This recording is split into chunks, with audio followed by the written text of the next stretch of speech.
गुरुजी के लिए दो शब्द। गुरुजी का जीवन संघर्ष का रहा। गुरुजी ने अपने लोगों के लिए, आदिवासी भाइयों के लिए, बहनों के लिए जीवन भर संघर्ष किया। उनकी संस्कृति, उनके अपने जो तमाम मसले थे, उनको सम्मान कैसे मिले, उनको पढ़ाई में कैसे आगे बढ़ाएं, उनका जीवन कैसे बदले, उसके लिए पूरा जीवन लगा दिया। जल, जीवन, जंगल, जमीन, इन बातों को लेकर के पूरा राजनीतिक उतार चढ़ाव उन्होंने देखा, लेकिन अपने राजनीतिक उतार चढ़ाव में कभी निराश नहीं हुए। वो हेमंत सोरेन जी को, जो आज मुख्यमंत्री हैं, एक बड़ी राजनीतिक विरासत देकर के गए हैं। उनके लोगों की और मुख्यमंत्री जी की जिम्मेदारी है कि उनकी विरासत को और आगे कैसे बढ़ाएं।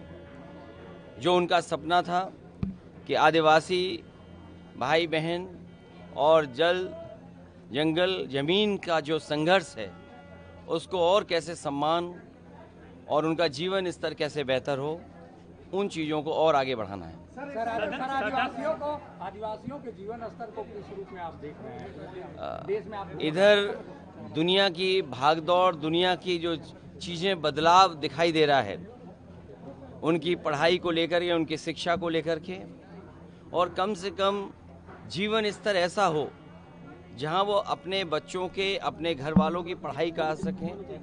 उनके जीवन में जो परेशानियां हैं उनको दूर कैसे करें, स्वास्थ्य को लेकर के, दवाइयों को लेकर के, और जहां इतनी तरक्की खुशहाली है, वो तरक्की खुशहाली घर मकान की उनके घर तक कैसे पहुंचे। सदन में एक संघर्ष आप लोग भी कर रहे हैं, जो कल भी किया, देखा गया सभी जगह पे, उसमें आप किसे दोषी समझते हैं? आयोग को? देखिए, ये समय उसका नहीं है।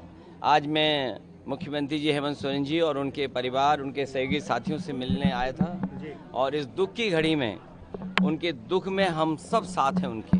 वो हमारे साथी हैं और लगातार हम लोग मिलते रहे हैं, एक दूसरे के साथ काम किया है। तो आज इतना ही कि जो उनके पिता गुरुजी इतना बड़ा राजनीतिक सम्मान दे के गए हैं, उस राजनीतिक सम्मान को और आगे बढ़ाएं। धन्यवाद। Thank you.